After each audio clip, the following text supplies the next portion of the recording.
자, 오늘은 절박한 위기, 그런 제목으로 말씀을 준비했습니다. 이 영어로 impending 그러면은 막 이렇게 다가오는 임박한 이런 뜻입니다.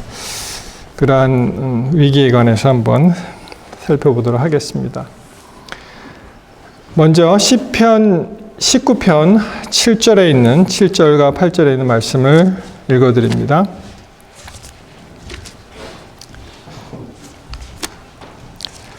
성경 가지신 분들은 시편 19편 7절, 8절, 없으신 분들은 파워포인트를 참고하시면 되겠습니다.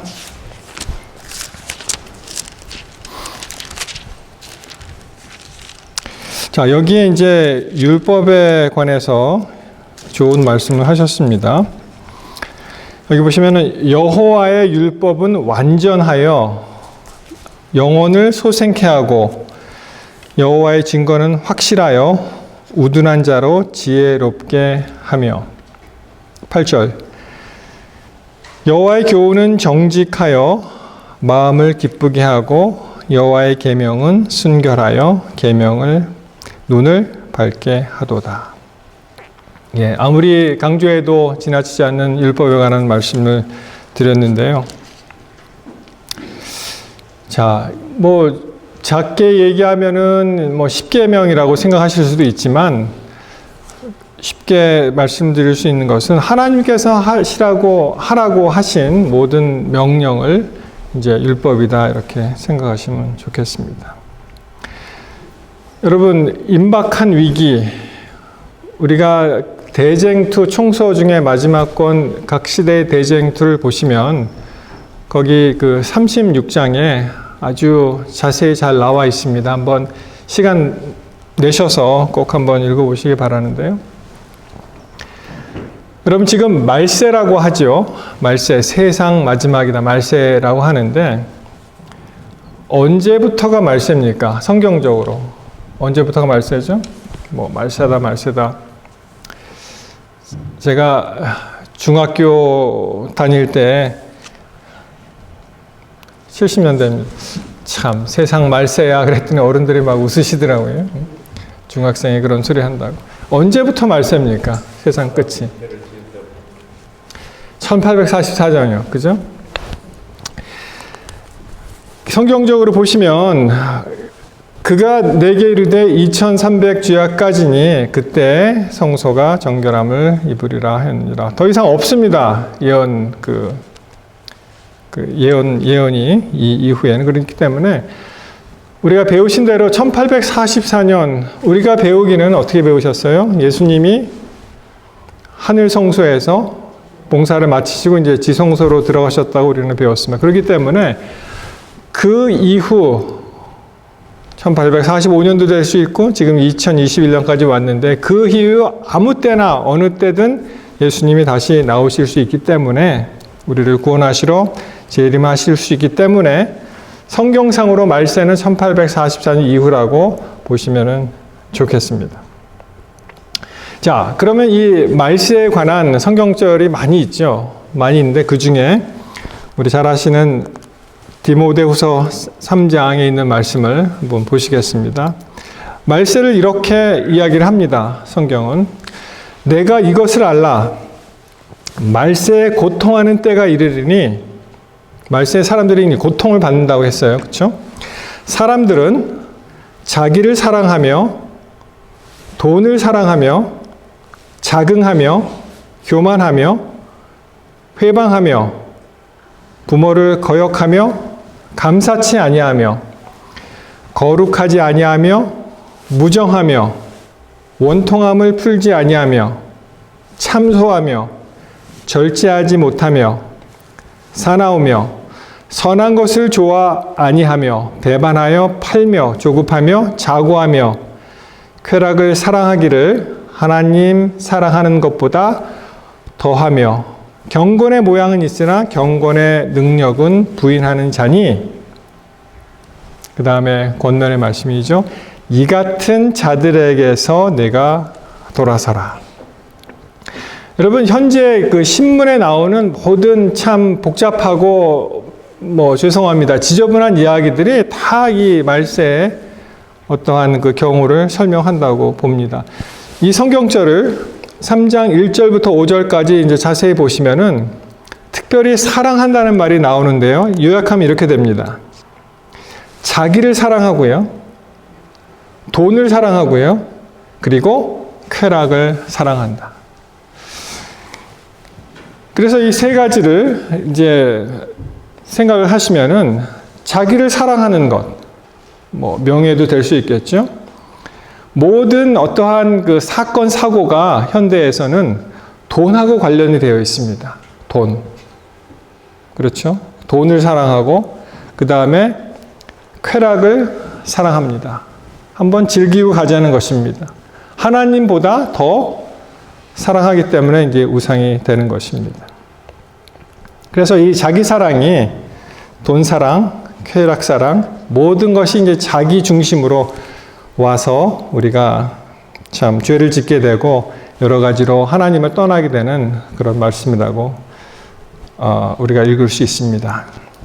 참 기가 막힌 일이 일본에서 최근에 일어났죠. 보도를 보시면 지금 오른쪽에 있는, 여러분 보시기 오른쪽에 있는 그 남자가 노자키 고스케라는 사람입니다. 이 사람이 한 3년 전에 세상을 갑자기 떠났습니다. 77세.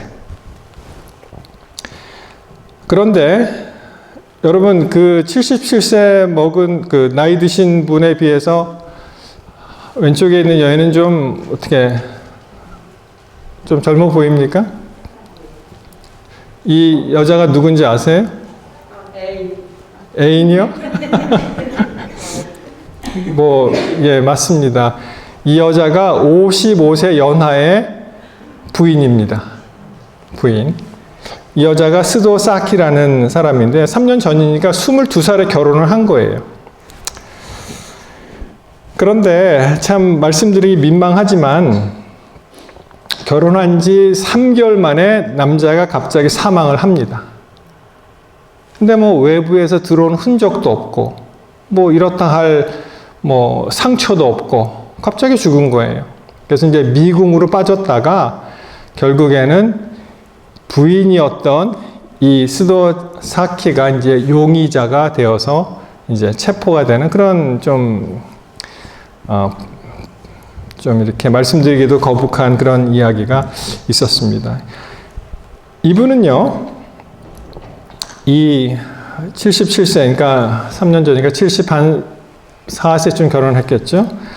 이 여자를 만나면서 나의 마지막 부인이 되어 달라라고 이제 프로포즈를 하고 이제 결혼을 한 거예요. 정상적인 건 아니죠. 이 여자가 왜 결혼했을까요?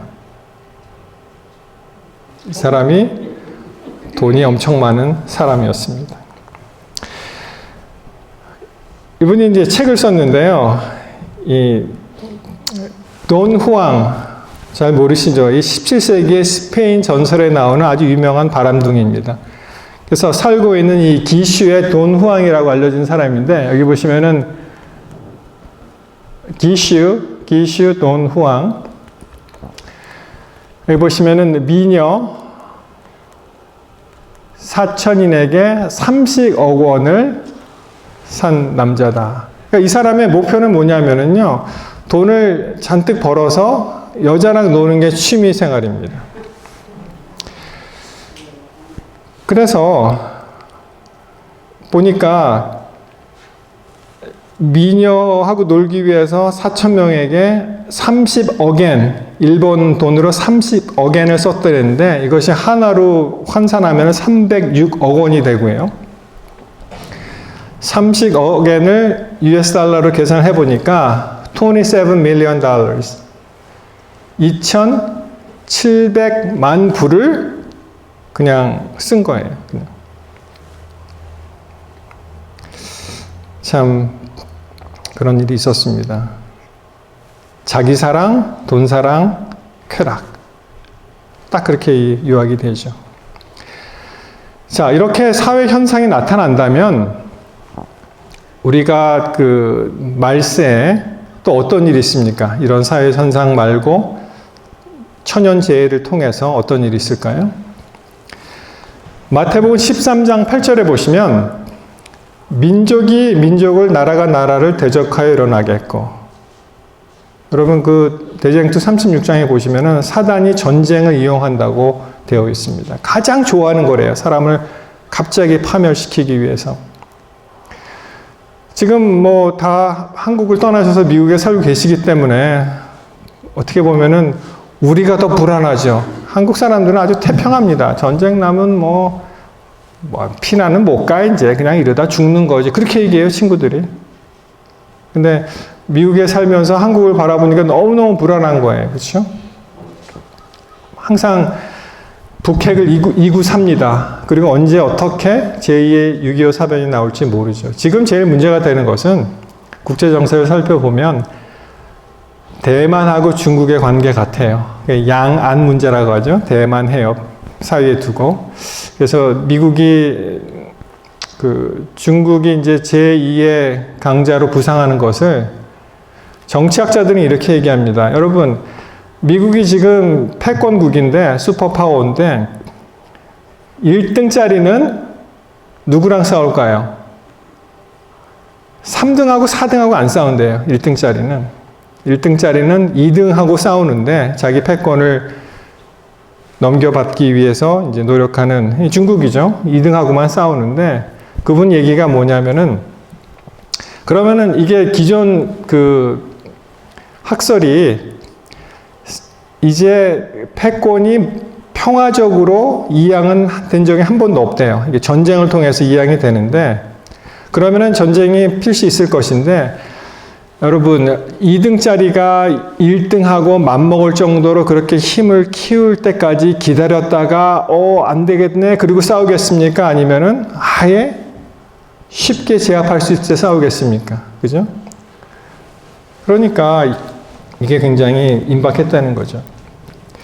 그리고 이제 이란의 핵 문제에서 뭐 여러 가지로 이제 복잡합니다.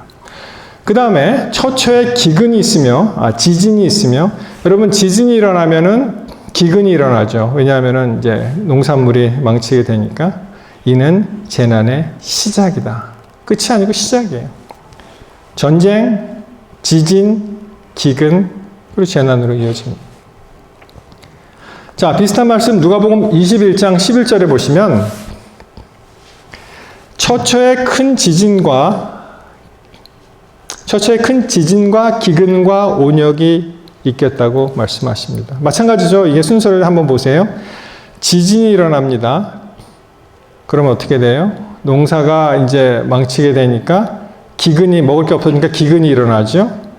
그러면은 사람이 못 먹으니까 어떻게 돼요?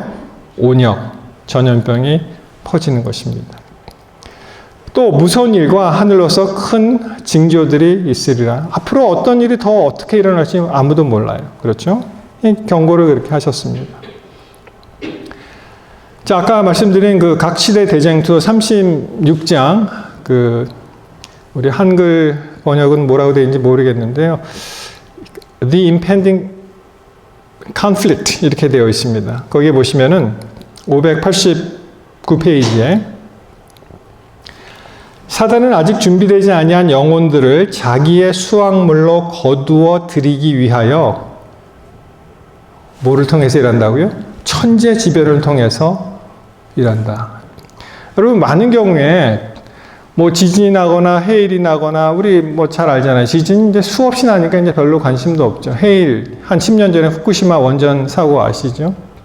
그런 것이 영어 표현으로 act of God, 하나님이 하셨다. 뭐 애꿎게 하나님을 갖다가 거기다 이제 적용하는데, 여기 보니까 어떻게 되어 있어요? 사단도 천재지변을 통해서 일한다고 이야기를 합니다. 그는 천연계의 비밀을 자세히 연구하여 하나님께서 허용하시는 범위 안에서 천연계의 이변을 일으키기 위하여 그의 전력을 기울인다. 욥기서를 읽어보면 그런 일이 있잖아요. 갑자기 막 사람들이 막 죽고 천연계를 통해서 이렇게 일을 합니다. 여기에 이 천연계의 비밀이라고 되어 있는데, 사실 원어로 보시면은 이것은 The secrets of the laboratories of nature. 그러니까 이 자연계가, 천연계가 어떻게 잘 돌아가는지를 마치 연구소에서 연구하듯이 그 비밀을 캐내서 그거를 갖다가 사단이 자기가 할 수 있는 만큼 능력을 발휘하는 것입니다. 뭐 완전히 뭐 갑자기 해가 없어져라 이렇게는 못하겠죠. 자기가 할 수 있는 방법에서 능력을 개발합니다. 그 다음에 사단은 그 사람들에게 그들의 모든 질병을 고쳐줄 수 있는 위대한 의사인 것처럼 가장하지만 질병과 재난을 가져와서 마침내 인구가 많은 도시들을 파멸과 황폐 상태로 바뀌게 한다. 그는 지금도 역시 활동하고 있다. 다른 표현을 빌리자면은 사단이 병 주고 약 주는 거예요. 그리고 자기의 능력을 나타내는데 이렇게 위대한 의사처럼 가장하지만 결국은 파멸로 인도하는 것이죠. 자, 보십시오.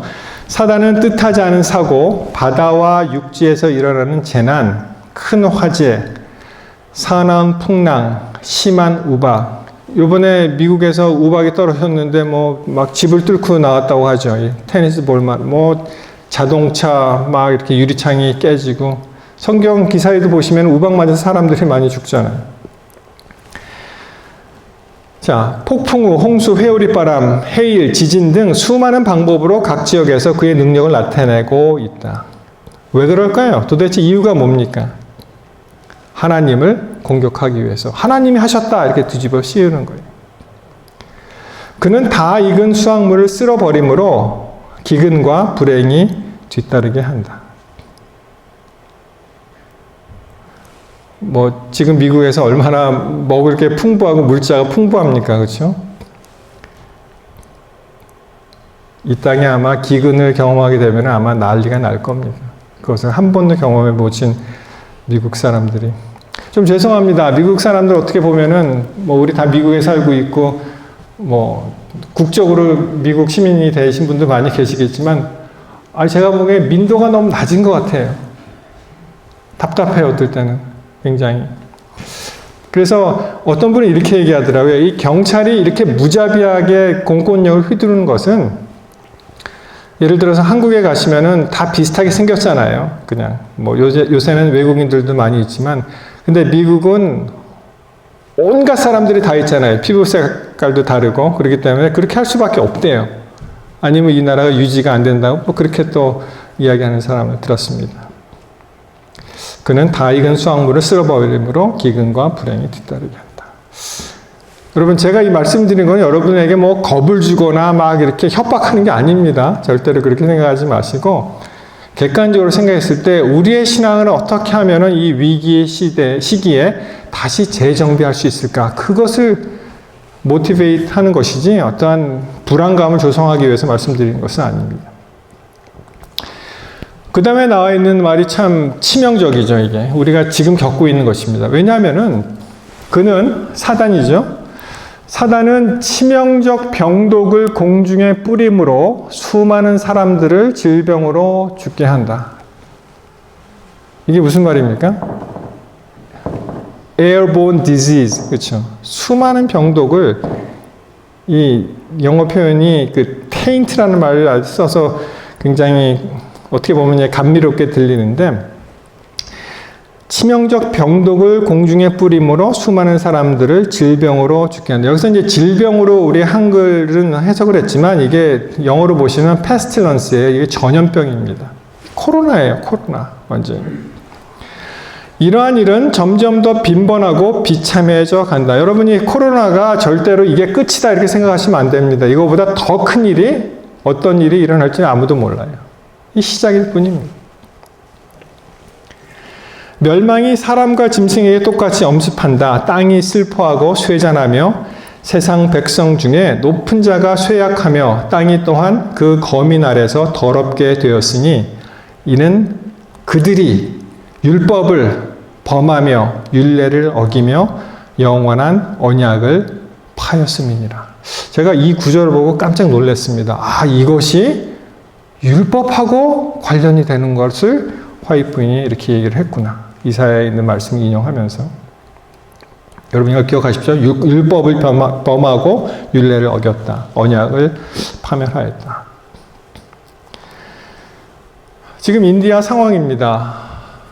하루에 40만 명이 감염이 됐어요. 40만 명. 그리고 보도를 통해서 읽어보니까 사람들이 4분에 1명씩 죽고 있대요. 지금 인디아에서 4분에 1명씩. 자, 조선일보 기사에 이런 게 떴습니다. 공장처럼 24시간 실체를 불태우고 있다. 코로나로 생지옥된 인도. 그럼 사람이 죽으면 정식적인 공식적으로 화장터에 가서 이제 화장을 해야 되는데 그거를 못 하고 있어요. 이게 화장하는 그런 속도보다 사람이 죽어서 대기하는 속도가 더 빠릅니다. 감당이 안 되는 거예요. 그래서 이제 이 노천에서 그냥 이렇게 화장을 하는데요. 이게 공식적인 화장터가 아니잖아요. 노천에서 사람들이 시체를 가지고 오면은 번호표를 나눠준대요. 그럼 번호표를 받고 기다리다가 순서가 되면 들어가는데, 여러분 화장이 그냥 금방 되는 게 아니잖아요, 사실. 공식적인 크레마토리움에 가도 한 1시간은 걸리는 것 같아요. 이게 사람 죽은 그런 시신이 다 타고 정말 모든 게 다 타잖아요. 뼈가 조금 남는 그 시간이 그렇게 순식간에 일어나지 않습니다. 이 델리라는 인디아에 있는 참 큰 도시죠. 2천만 명의 시민들이 있는데 매 4분마다 1명씩 죽고, 그 다음에 이 화장터에서 3주일 새 800명의 시신을 화장했다. 그렇게 얘기를 하고 있습니다. 여기 보시면은 여기는 또 데일리로 나오는데 하루에 609의 시신을 화장을 했다. 이것은 평소보다 2배 정도 된다. 이렇게 됩니다. 이 장소가 전에는 주차장으로 쓰였던 장소인데요. 이것이 이제 이렇게 화장터가 된 것입니다. This in Delhi, a city of 20 million people, where the official death toll is 1 dead from COVID every 4 minutes. 예, 4분에 1명씩 죽는다고 나와 있습니다.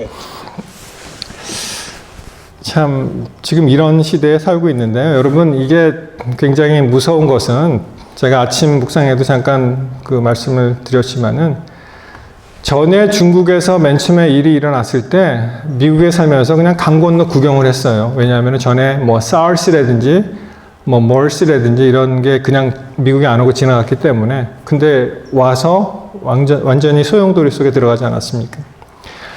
인디안 이 변이들은요, 이게 2중, 3중 변이래요.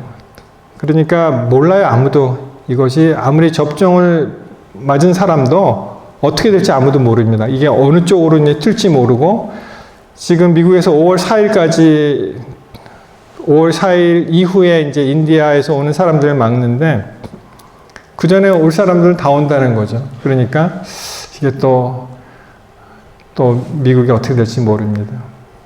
여기 보십시오. 이게 데일리 인디아의 경우인데요. 작년 2월, 3월 이제 시작을 해서 작년 10월쯤에 한 10만 명, 하루 10만 명 환자가 일어나다가 굉장히 줄어들었죠. 그리고 2월, 3월쯤 돼서 거의 10,000명 수준으로 줄어들다가 방심했습니다. 정부에서. 그리고 이제 그걸 방역을 조금 풀었더니 그 다음에 40만 명. 하루에 확진자가 40만 명. 참 이게 끝이 안 보이는 것 같아요. 어떻게 보면은. 근데 여러분 제가 다시 좌절시키거나 불안을 조성하는 것은 아니고 우리가 어떻게 하면은 하나님께 더 가까이 나갈까 그것을 생각하자는 것이죠. 여러분 우리가 지금 언약을 배우시잖아요. 안식일 학교 교과에서 신명기 28장에 복과 저주가 나와 있는데요. 복에 관해서는 좀 상대적으로 짧고 저주에 관해서는 굉장히 길게 써 있습니다. 왜 그럴까요?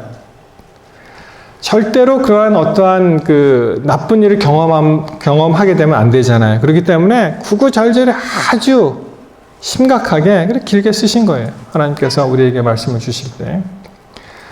그런데 신명기 28장 15절에 보니까 이런 말씀이 있더라고요. 내가 만일 내 하나님 여호와의 말씀을 순종하지 아니하여 내가 오늘날 내게 명하는 그 모든 명령과 규례를 지켜 행하지 아니하면 이 모든 저주가 내게 임하고 내게 미칠 것이다.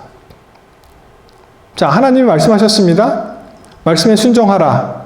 명령과 규례를 지켜라. 그렇지 않다면 어떻게 된다고요?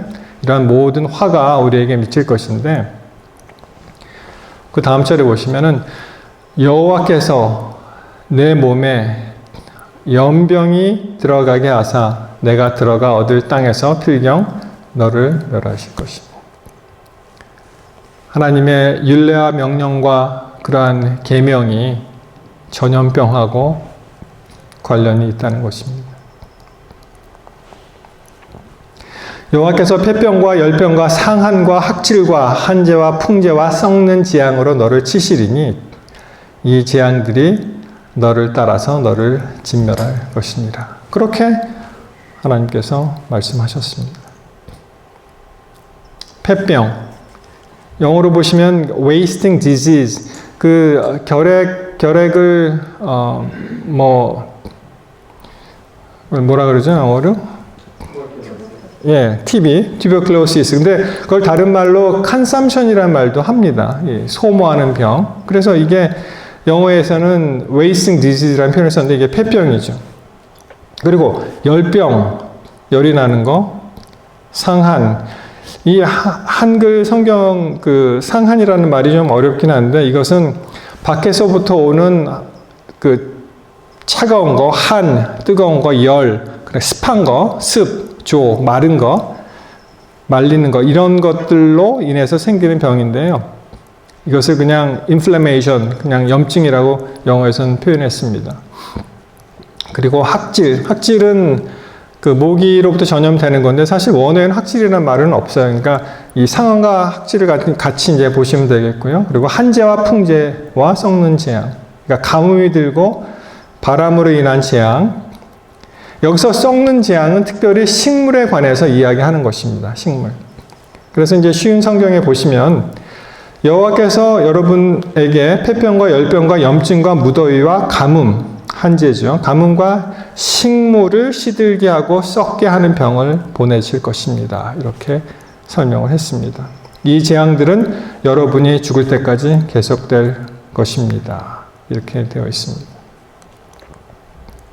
여러분, 결국은 우리가 이 코로나를 만난 것은 코로나 바이러스 때문에 그런 것이 아닙니다. 그렇죠? 성경적으로 보니까 우리가 하나님을 떠났기 때문에 이러한 어려움이 왔다는 것을 알 수가 있습니다. 우리는 이 어려운 시기에 다가오는 절박한 이 임박한 위기의 시기에 다시 한번 하나님께로 돌아가서 율법을 회복하고 그분의 말씀에 순종하고 계명을 지키라고 하나님께서 이 어려운 시기에 메가폰으로 크게 외치는 것이 바로 코로나의 형태로 나왔다는 것을 알게 됩니다. 그래서 우리가 이제는 다시 지체할 시간이 없어요. 우리 우스갯소리로 서로 막 나무래군에 싸우죠. 내가 옳으니 네가 더 크니 내가 더 크니 도토리 키재기 같이. 그래서 그것을 뭐라고 얘기합니까? 한심한 싸움을 갖다 뭐라고 얘기해요? 누구 팔뚝에 굵으냐 갖고 싸우잖아요. 예? 네 팔뚝에 굵으냐 내 팔뚝에 굵으냐고 싸우잖아요. 그럴 시간이 없다는 것이죠. 우리는 이 엄숙하고 절박한 위기의 순간에 하나님께로 우리가 돌아가서 우리의 신앙을 회복하고 하나님의 계명을 지키고 좀 더 진지하게 신앙생활을 해야 된다는 것입니다. 말라기 3장 7절 만군의 여호와가 이르노라 너희 열조의 날로부터 너희가 나의 유례를 떠나 지키지 아니하였도다. 그런즉 내게로 돌아오라. 하나님께서 우리에게 내게로 돌아오라고 강권하십니다. 그리하면 나도 너에게로 돌아가리라 하였더니 사람들이 어떻게 얘기했다고요? 우리가 어떻게 하여 돌아가리까 한심한 소리를 하는 것이죠. 돌아와야 되는데 어떻게 하면 돌아갈 수 있습니까? 사랑하는 성도 여러분, 오늘 다시 한번 우리의 신앙을 1년 동안 우리가 참 어떻게 보면은 잃어버린 그런 신앙을 했었잖아요. 근데 절대로 지난번에 말씀드린 것 같이 잃어버렸다고 생각하지 마시고 바로 이때 그것을 거울 삼아 다시 우리의 신앙을 완전하게 회복한다면 이러한 엄청난 위기의 순간은 또 하나의 축복으로 우리에게 다가올 것을 저는 믿습니다. 사랑하는 성도 여러분, 이것을 감추어진 축복이라고 하잖아요. 어떠한 우리에게 닥친 불행, 우리에게 저주라고 생각했던 그런 안 좋은 일들이 감추어진 축복이 되어서 다시 한번 하나님 앞에 겸손히 서게 되는 저와 여러분이 되시기를 간절히 바라면서 말씀을 마치겠습니다.